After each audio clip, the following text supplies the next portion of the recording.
നമുക്ക് വേദയുടെയും വിക്രത്തിൻ്റെ ഇന്നത്തെ നല്ലൊരു വിശേഷം കേട്ടാലോ? അങ്ങനെ ഇന്നത്തെ വിശേഷത്തിൽ മാഷ് കത്തി അമർന്ന് ആ ചായപ്പറ്റി അവിടെ പോയി അതിലേക്ക് തന്നെ കുറേ സമയം നോക്കി നിന്നു. മാഷിൻ്റെ മനസ്സിലേക്ക് പല പല ചിന്തകളും വരുവാണ്. കുറേ വർഷങ്ങൾക്ക് മുമ്പ് വിക്രം കുട്ടിയായിരുന്ന സമയത്ത് താൻ തൊടിയിൽ ജോലി ചെയ്തുകൊണ്ടിരിക്കുന്ന സമയത്ത് വിക്രം കിട്ടിയ ട്രോഫിയൊക്കെ ആയിട്ട് തൻ്റെ അടുത്തേക്ക് ഓടി അച്ചാന്ന് പറഞ്ഞ് വരുന്നേ. പിന്നീട് തൻ്റെ കയ്യിലേക്ക് ആ ട്രോഫി തന്ന് തന്നെ കെട്ടിപ്പിടിക്കുന്നത് അതൊക്കെ ഓർത്തപ്പം മാഷിന് വല്ലാത്ത സങ്കടമായി. എത്ര നല്ല കുട്ടിയായിരുന്നു അവന്. അന്ന് ചെറുപ്പകാലത്ത് അവൻ എത്ര ട്രോഫി വാങ്ങിയിട്ടുണ്ട്. നന്നായിട്ട് പഠിത്തത്തിലും എല്ലാ കാര്യത്തിലും മിടുക്കനായിരുന്നു. അതൊക്കെ ഓർത്തപ്പം മാഷിൻ്റെ കണ്ണ് നിറഞ്ഞു വന്നു. മാഷ് ഒന്നും മിണ്ടാതെ കുറേ സമയം അവിടെ അങ്ങനെ നിൽക്കുകയാണ്. ഇതേ സമയം വേദയുടെ അരിയിലേക്ക് ശ്രീജയും കമലയും കൂടെ വന്നിട്ട് വേദയ്ക്ക് ഒരു ഗ്ലാസ് ചായ കൊടുത്തിട്ട് ശ്രീജ പറഞ്ഞു, ഇത് കുടിക്ക് വേദ എന്നൊക്കെ പറയാം. അപ്പോഴേക്കും അങ്ങോട്ടേക്ക് വന്ന് നന്ദിനി വന്നിട്ട് പറഞ്ഞു, കൊടുക്ക് നന്നായിട്ട് അങ്ങോട്ട് സൽക്കരിക്ക്. ഇനി ഇതുപോലത്തുള്ള പ്രവൃത്തികളൊക്കെ കാണിച്ചു കൂട്ടാനുള്ളതല്ലേ. കമല ചോദിച്ചു, നീ എന്താ നന്ദിനി പറയണേ? അതിന് വേദ എന്ത് തെറ്റ് ചെയ്യുന്ന? ഇവളൊരു തെറ്റ് ചെയ്തിട്ടില്ല പോലും. ഇവൾ ഈ വീട്ടിൽ വന്നതിന് ശേഷമാണ് ഈ പ്രശ്നങ്ങളെല്ലാം ഉണ്ടായത്. അല്ലെങ്കിൽ ഇതിനു മുമ്പ് ഇങ്ങനെ പ്രശ്നങ്ങളൊക്കെ ഉണ്ടായിട്ടുണ്ടോ? വിക്രം പല കാര്യങ്ങളും ചെയ്തു കൂട്ടിയിട്ടുണ്ട്. പക്ഷെ ആരും വീട്ടിൽ കയറി വന്ന് ഇതുപോലെ വീട് കത്തിക്കാൻ ശ്രമിക്കുമോ അല്ലെങ്കിൽ വീട്ടിൽ കയറി വന്ന് ചീത്ത പറയോ ഒന്നും ചെയ്തിട്ടില്ല. പക്ഷെ ഇവളുടെ ഗുണം കൊണ്ട് അതും ഉണ്ടായി. വേദ ചോദിച്ചു, എന്താ നന്ദിനിയെടുത്ത്? ഞാനാണോ എല്ലാത്തിനും കാരണം? അല്ല പിന്നെ നീ അല്ലാതെ പിന്നെ വേറെ ആരാ കാരണം? നിനക്ക് തന്നെ ഒന്ന് ചിന്തിച്ചാൽ കിട്ടാവുന്നല്ലേ ഉള്ളൂ വേദ. പിന്നെ മറ്റുള്ളവരെ കുറ്റം പറയേണ്ട കാര്യമുണ്ടോ? ഇനിയിപ്പോൾ പറഞ്ഞിട്ടും ഒരു കാര്യമൊന്നുമില്ല. സംഭവിക്കാനുള്ള സംഭവിച്ചു പോയി. അതേ സമയത്ത് വിനായകൻ വന്നിട്ട് പറഞ്ഞു, ഇത് നന്ദിനി നീ ഒന്നും മിണ്ടായിരിക്കുന്നുണ്ടോ? അച്ഛൻ പുറത്തുണ്ട്, അച്ഛൻ കേൾക്കട്ടെ, എല്ലാവരും കേൾക്കട്ടെ. ഞാൻ പറഞ്ഞാൽ എന്താ തെറ്റിരിക്കുന്നേ? ഞാൻ സത്യമായിട്ടുള്ള കാര്യമല്ലേ പറഞ്ഞത്. ഇവളെന്ന് ഈ വീട്ടിൽ കാലുകുത്തിയോ അന്ന് തുടങ്ങിയ കഷ്ടകാലം ഇതുവരെയായിട്ടും മാറിയിട്ടില്ല. ഒന്നേ മാറി നിൽക്കും അത്. ഇപ്പോൾ വീട് കത്തിക്കുന്നോളം വരെ എത്തി കാര്യങ്ങൾ. ഇതിനേക്കാളും ഭേദം ആ വാസവന് ഇവിടെ ഇങ്ങോട്ടേക്ക് വരുന്നായിരുന്നു. വാസവൻ ഇങ്ങോട്ടേക്ക് വരുന്നോ? നീ എന്താടി പറയണേ? അല്ല, വാസവൻ പറഞ്ഞു വിട്ടിട്ടല്ലേ ആ ബാങ്കുകാർ ജപ്തി ചെയ്യാൻ വന്നത്. അങ്ങനെയാണെങ്കിൽ ആ ബാങ്കുകാർ വന്ന് ജപ്തി ചെയ്തിട്ട് പോകുന്നതായിരുന്നു നല്ലത്. അതാണെങ്കിൽ ഇടാനുള്ള ഡ്രസ്സെങ്കിലും എടുക്കാനായിട്ട് പറ്റും. അത്യാവശ്യ സാധനങ്ങളും വാരിപ്പെറുക്കി കെട്ടിക്കൊണ്ടാം. ഇതിപ്പോൾ ഏത് സമയത്താണ് വീട് കത്തിക്കുന്നത് പറയാൻ പറ്റില്ല. നമ്മൾ വീടിനകത്ത് കിടന്ന് വെന്ത് മരിക്കുമെന്നും പറയാൻ പറ്റില്ല. അത് കേട്ടപ്പം വിനായകൻ പറഞ്ഞു, മിണ്ടായിരിക്കടി. അപ്പോഴേക്കും വിശ്വവും മാഷും അങ്ങോട്ട് വന്നു. മാഷ് പറഞ്ഞു, അവൾ പറഞ്ഞാൽ എന്താ തെറ്റ്? സത്യമായിട്ടുള്ള കാര്യമല്ലേ അവൾ പറഞ്ഞത്. ഇപ്പം തന്നെ കണ്ടില്ലേ ഇമാതിരി പ്രശ്നങ്ങളൊക്കെ ഉണ്ടായി.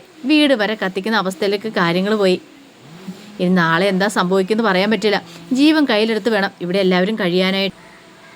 പക്ഷെ ഒരു കാര്യമുണ്ട് നന്ദിനി, അതിന് വേദയെ അല്ല കുറ്റപ്പെടുത്തേണ്ട. ഈ പാവം പിടിച്ച് പെങ്കുച്ചിനെ കുറ്റപ്പെടുത്തിയിട്ട് കാര്യമൊന്നുമില്ല. അവളതിന് തെറ്റൊന്നും ചെയ്തിട്ടൊന്നുമില്ല. ഇവിടെ വേറൊരുത്തനുണ്ടല്ലോ, ഒരു പടുമുള പോലെ ഒരുത്തന്, അവനെ കുറ്റം പറഞ്ഞിട്ടേ കാര്യമുള്ളൂ. വിശ്വം പറഞ്ഞു, അതിനിപ്പോൾ ഇവിടെ ഒന്നും സംഭവിച്ചില്ലോ അച്ഛാ, ആർക്കും ഒരു ആപത്തൊന്നും സംഭവിച്ചില്ലോ. അപ്പോൾ ഇനി സംഭവിക്കണമായിരുന്നോ? അതുവരെ കാത്തിരിക്കണമായിരുന്നോ? നിൻ്റെയൊക്കെ തലയിൽ എന്താടാ കളിമണ്ണാണോ? ഇവനൊറ്റൊരുത്തം കാണാം ഈ പ്രശ്നങ്ങൾ. അതിന് വിക്രം എന്ത് തെറ്റ് ചെയ്തു? ഇവനൊരു തെറ്റും ചെയ്തിട്ടില്ലേ? ഗോഡൗണൊക്കെ കത്തിക്കാൻ പോകുമ്പോൾ ഓർക്കണമായിരുന്നു ഇങ്ങനെയൊക്കെ പ്രശ്നങ്ങളുണ്ടാവുമെന്ന്. കമല ചോദിച്ചു, ഗോഡൗണോന്നോ? എന്താ പറയേണ്ടതെന്ന് എനിക്കറിയില്ല. കണ്ട മരുന്ന് കമ്പനിക്കാരുടെ മരുന്നൊക്കെ കത്തിച്ചു കൂട്ടാൻ പോകുമ്പോൾ ഇവൻ ഇതിനെക്കുറിച്ചൊന്നും വിചാരിച്ചില്ല. അല്ലാതെ വേറൊരു പ്രശ്നത്തിനും വേണ്ടിയിട്ടല്ല അവരിങ്ങനെ വന്ന് ചെയ്തേ. ചോറ് കൊണ്ട് ഏമ്പക്കം വിട്ടിരിക്കുന്ന സമയത്ത് അവർക്ക് വെറുതെ തോന്നിയതല്ല മാഷിൻ്റെ വീട് പോയി കത്തിക്കണമെന്ന്. അവരങ്ങനെ ചെയ്തിട്ടുണ്ടെങ്കിൽ അതിൻ്റെ പിന്നെ വ്യക്തമായൊരു കാരണമുണ്ട്. അപ്പോഴേക്കും കമല വെച്ച്, ശരിയാണ്ടാ വിക്രയി കേൾക്കണേ. എന്തൊക്കെയാണേ കേൾക്കണേ? അമ്മേ, അങ്ങനൊന്നുമല്ല. കുറേ എക്സ്പയറി ഡേറ്റ് കഴിഞ്ഞ മരുന്നുണ്ട്, അത് ഞങ്ങൾ കൂട്ടിയിട്ട് കത്തിച്ചെന്നേ ഉള്ളൂ. അല്ലാതെ അതിൽ കൂടുതലൊന്നുമില്ല. മാഷ് പറഞ്ഞു, അങ്ങനെ കത്തിക്കാനായിട്ട് നിനക്ക് ആരുടെ അധികാരം തന്നെ? അങ്ങനെ എക്സ്പയറി ഡേറ്റ് കഴിഞ്ഞ് മരുന്നുണ്ടെങ്കിൽ അത് നിയമത്തിൻ്റെ വഴിയേ വരണം. അല്ലാതെ നിയമം കയ്യിലെടുക്കാൻ അല്ല നീ നോക്കണ്ടേ. നിയമം കയ്യിലെടുത്ത് നീ വലിയ സ്റ്റാർ ആവാനായിട്ട് അങ്ങ് ശ്രമിക്കുകയുള്ളൂ. അതിൻ്റെ ബലം അനുഭവിക്കുന്നോ കുടുംബത്തിലിരിക്കുന്നവരും. എന്നെക്കൊണ്ട് കൂടുതലൊന്നും പറയിപ്പിക്കരുത്. അതും പറഞ്ഞ് മാഷ് വെട്ടിത്തിരിഞ്ഞ് അങ്ങോട്ടേക്ക് പോയി. കുറച്ച് കഴിഞ്ഞപ്പോൾ വിക്രം മുറിയിലേക്ക് വന്ന് ഇങ്ങനെ ആലോചിച്ചുകൊണ്ടിരിക്കുമ്പോഴത്തേനും വേദയും കൂടെ അങ്ങോട്ട് വന്നു. വേദ വന്നിട്ട് ചോദിച്ചു, അല്ല ഈ ഗോഡൗണ് കത്തിച്ച കാര്യമൊന്നും നിങ്ങൾ എന്നോട് പറഞ്ഞില്ലല്ലോ വിക്രം? അതിനകത്തൊന്നും വലിയ കഥയൊന്നുമില്ല. അത് ഗോഡൗൺ അല്ല കത്തിച്ചേ, കുറച്ച് മരുന്നുകളെല്ലാം കൂടെ കൂട്ടിയിട്ട് കത്തിച്ച. അത് മിക്കവാറും ആ ശ്രീനിവാസൻ പറഞ്ഞിട്ടായിരിക്കില്ലേ, അയാൾ ഇളക്കി വിട്ടതായിരിക്കില്ലേ? ഇതേ വേദ, എനിക്കറിയാം. അയാളുടെ ചതി ഇപ്പോഴും മനസ്സിലാക്കുന്നില്ല വിക്രം. അയാൾ കീ കൊടുത്തു വിടുന്നൊരു പാവയെ പോലെയാണ് വിക്രം അയാൾക്ക് വേണ്ടി പ്രവർത്തിച്ചുകൊണ്ടിരിക്കണേ. അയാൾ സ്റ്റാർ ആവാൻ വേണ്ടി അങ്ങനെ പല പ്രവൃത്തികളും ചെയ്യും. ഇത്രയൊക്കെ ഉണ്ടായിട്ടും ആ ശ്രീനിവാസൻ്റെ വീണ്ടും അവിടെ കയറി ആരിലും പെട്രോൾ ഒഴിച്ചോ? അവരും ഭാര്യയും കിടക്കുന്ന മുറി കയറി ആരെങ്കിലും കത്തിക്കാൻ ശ്രമിച്ചോ? ഇല്ലല്ലോ. എല്ലാം ഉണ്ടായത് എവിടെയാ? ഇവിടെയല്ലേ, ഈ വീട്ടിലല്ലേ. വിക്രം ഭാര്യയും കിടക്കുന്ന മുറിയിലല്ലേ പെട്രോൾ ഒഴിച്ച് കത്തിക്കാൻ ശ്രമിച്ചേ. അതാ ഞാൻ പറഞ്ഞത്, ഇതിൻ്റെ പിന്നാലെ പോയിട്ട് ഒരു കാര്യമില്ല. എത്രയും പെട്ടെന്ന് തന്നെ അയാളുടെ ചതിക്കുഴിന്ന് രക്ഷപ്പെടാൻ നോക്കും വിക്രത്തിന് നല്ല ഭാവിയുണ്ട്. അതേ വേദ, വെറുതെ നീ അനാവശ്യം പറയരുത്. ഞാൻ അനാവശ്യം പറഞ്ഞൊന്നുമല്ല, ഉള്ള കാര്യമാണ്. ഇന്നല്ലെങ്കിൽ നാളെ വിക്രത്തിനത് മനസ്സിലാവും. അയാൾക്ക് എന്തെങ്കിലും നേട്ടം ഉണ്ടാകാൻ വേണ്ടി ഇങ്ങനെയൊക്കെ ചെയ്യുന്നത്. പക്ഷേ വിക്രത്തിന് ഇതുകൊണ്ട് എന്തെങ്കിലും പ്രത്യേകിച്ച് നേട്ടമുണ്ടോ? ഉപദ്രവം ഇല്ലെന്നല്ല, ഉപകാരം ഉണ്ടാകുന്നേ ഇല്ല. അതും പറഞ്ഞ് വേദ ഒന്നും മിണ്ടാതെ അകത്തേക്ക് കയറിപ്പോയി. അതേസമയം മുറിയിലേക്ക് മാഷിൻ്റെ അടുത്തേക്ക് കയറി വന്നു കമല. മാഷ് ആകെപ്പാടെ വിഷമിച്ചിരിക്കുക. കമല വന്ന് മാഷിൻ്റെ തോളത്തേക്ക് കൈവച്ചിട്ട് മാഷേന്ന് പറഞ്ഞ് വിളിക്കുമ്പോഴത്തേനും മാഷിൻ്റെ കണ്ണൊക്കെ നിറഞ്ഞു വന്നു. മാഷ് ചോദിച്ചു, എന്ത് വിധിയാ കമല നമ്മുടേത്? ഇതിന് മാത്രം എന്ത് തെറ്റാ നമ്മൾ ചെയ്തേ? അപ്പോഴേക്കും കമല അവിടുന്ന് പൊട്ടിക്കരഞ്ഞു. അപ്പോൾ ആ സമയം മാഷ് പറഞ്ഞ്, കരഞ്ഞിട്ടൊന്നൊരു കാര്യമില്ല, ഇതെല്ലാം നമ്മുടെ വിധിയാണെന്ന് എനിക്ക് തോന്നുന്നത്. ഒരു പക്ഷേ ആ വേദയ്ക്ക് എന്തെങ്കിലും സംഭവിച്ചായിരുന്നെങ്കിലോ, ആ മുറിയിൽ നിന്ന് അവളെ നമുക്ക് രക്ഷപ്പെടുത്താൻ പറ്റിയില്ലായിരുന്നെങ്കിൽ നമ്മൾ എന്ത് ചെയ്തേനം? അവളുടെ വീട്ടുകാരിത് പ്രശ്നമാക്കില്ലേ? അവളുടെ അച്ഛനും അമ്മയൊക്കെ വന്നു കഴിയുമ്പോൾ നമ്മൾ എന്തും മറുപടി പറയും? ഇതൊക്കെ ഓർത്തിട്ട് എനിക്ക് സഹിക്കാൻ പറ്റുന്നില്ല കമലെ. മാഷ് വിഷമിക്കാതെ. ഇതാ പറഞ്ഞ കമലെ, നമുക്ക് നമ്മുടേതായ കുറേ തുണി എടുത്തുകൊണ്ട് നമുക്ക് എങ്ങോട്ടേലും പോവാം. ഒരു ചായപ്പാണേലും മതി. എവിടെയെങ്കിലും പോയി സ്വസ്ഥതയോടെ സമാധാനത്തോടെ കഴിയാം. ഇനിയിപ്പോൾ എല്ലാവരും നോക്കിയിരുന്നാൽ നമ്മുടെ ജീവിതം എന്തായി തീരുമെന്ന് എനിക്കറിയില്ല. മാഷ് വിഷമിക്കല്ലേ, അങ്ങനെയൊന്നും സംഭവിക്കില്ല. നിനക്കത് പറയാൻ കമലെ, പക്ഷേ എൻ്റെ ഉള്ളിൽ നീറിപ്പുഴകയുക. ഇനിയിപ്പോൾ മുന്നോട്ടുള്ള ജീവിതം എങ്ങനെയായിരിക്കും എന്ന് പറയാൻ പറ്റില്ല. ഇത്രയും കാലത്തെ പോലെയൊന്നും അല്ല. ഇനി നമ്മൾ ഓരോ നിമിഷം ഇവിടെ ജീവിക്കണമെങ്കിൽ നമ്മൾ ഭയന്ന് വേണം ജീവിക്കാനായിട്ട്. പക്ഷേ ഇതൊക്കെ ഒപ്പിച്ച് വെച്ച ആൾക്ക് ഒരു കുലുക്കോ ഇല്ലല്ലോ. അവനിപ്പോഴും നല്ല കൂളായിട്ടല്ലേ നടക്കണേ. വിഷമിക്കല്ലേ മാഷേ എന്നൊക്കെ പറഞ്ഞിട്ട് മാഷിനെ ചേർത്ത് പിടിച്ച് കമലെ ആശ്വസിപ്പിക്കുന്നുണ്ട്. അങ്ങനെ രണ്ടുപേരും മുറിയിൽ നിന്ന് പൊട്ടിക്കരയുവാണ്. ആ സമയം വേദ ഭയങ്കര വിഷമിച്ച് മുറിയിലിരിക്കുക. അപ്പോഴേക്കും നന്ദിനി അങ്ങോട്ട് വന്നു. വേദയെ ഒന്ന് നോക്കി.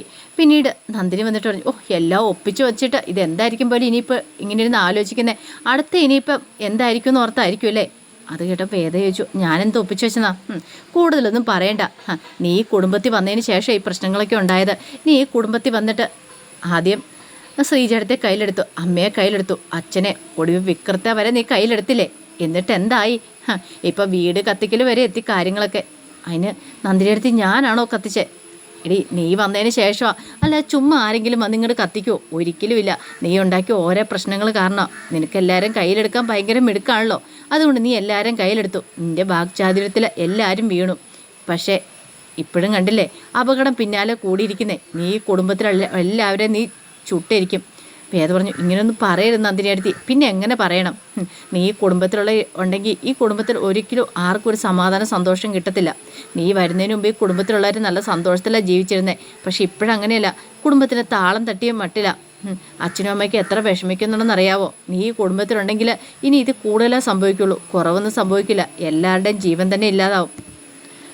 എങ്ങനെയെങ്കിലും വേദയുടെ മനസ്സിലേക്ക് കുറച്ച് വിഷം കുത്തി നിറയ്ക്കണം എന്നൊരു ചിന്ത മാത്രം നന്ദിനിക്ക് ഉണ്ടായിരുന്നുള്ളൂ. ഇത് കേട്ടപ്പം വേദ പറഞ്ഞ്, നന്ദിയെടുത്തിയ അതിന് നീ ഒന്നും ചെയ്തിട്ടില്ലെന്ന് പറയാൻ വരുന്നതല്ലേ? ഇത് കൂടുതൽ എന്ത് ചെയ്യാനാടി? നീ തന്നെ ഒന്ന് ആലോചിച്ച് നോക്കിയേ. ഇനിയിപ്പോൾ എന്താ വരാൻ പോണേന്ന് എനിക്ക് ചിന്തിക്കാൻ കൂടി കഴിയുന്നില്ല. അതിനു മുമ്പ് ഇവിടുന്ന് രക്ഷപ്പെടുവാണെങ്കിൽ അതായിരിക്കും നല്ലതെന്ന് എനിക്ക് തോന്നുന്നത്. ഇവിടെ നിന്നിട്ടുണ്ടെങ്കിൽ സ്വന്തം ജീവൻ പോലും ഇനിയിപ്പം കിട്ടിയെന്ന് വരത്തില്ല. അതും പറഞ്ഞ് നന്ദിനി അങ്ങോട്ട് എഴുന്നേറ്റ് പോയി കഴിഞ്ഞപ്പോൾ വേദയ്ക്ക് ഭയങ്കര വിഷമമായി. ആ സമയം ശ്രീജ വിശ്വം കൂടെ സംസാരിക്കുക. അപ്പോൾ ശ്രീജ വിശ്വത്തോട് പറഞ്ഞു, വിശ്വേട്ടാ, പാവം വേദ, അവൾ ആകെപ്പാടെ വിഷമിച്ചിരിക്കുക. ഒരു കാര്യം ചെയ്താലോ, നമുക്ക് അവളോട് ഇവിടെ വന്ന് കിടക്കാൻ പറഞ്ഞാലോ? വിശ്വം പറഞ്ഞു, അത് ശരിയാ, ആ കുട്ടി ഹാളിൽ തനിച്ചിരിക്കുമല്ലേ. അതെ, അവൾക്ക് നല്ല മാനസിക വിഷമമുണ്ട്. ഒന്നാമത്തെ കാര്യം ഒരു അപകടം നല്ല തരണം ചെയ്ത് വന്നതല്ലേ ഉള്ളൂ. എന്തെങ്കിലും സംഭവിച്ചു പോയായിരുന്നേലോ? ശരിയാ, എന്തെങ്കിലും സംഭവിച്ചു പോയി എന്ത് ചെയ്തേനം? തല നാലിഴയ്ക്ക് രക്ഷപ്പെട്ടെന്ന് പറഞ്ഞാൽ മതി. ഭാവിശ്യേട്ടാ, നമുക്ക് അവളെ പോയി കൂട്ടിക്കൊണ്ട് വരാമെന്ന് പറഞ്ഞ് ഹാളിലേക്ക് വന്നു. വേദ ഇങ്ങനെ വിഷമിച്ചിരിക്കുക. വേദയുടെ കൈയെ വന്ന് പിടിച്ച് ശ്രീജ പറഞ്ഞു, വേദ, നീ അകത്ത് വന്ന് കിടക്ക്. വേണ്ട ശ്രീജയെടുത്ത്, നിങ്ങൾ അവിടെ കിടന്നു. എന്താ വേദ ഇങ്ങനെ? ഞങ്ങൾ അന്യരെ പോലെയാണോ നീ കാണുന്നേ? അതൊന്നും ഇല്ല. അതൊന്നും എത്ര കാര്യമായിട്ട് എടുക്കണ്ട ശ്രീജയെടുത്തി.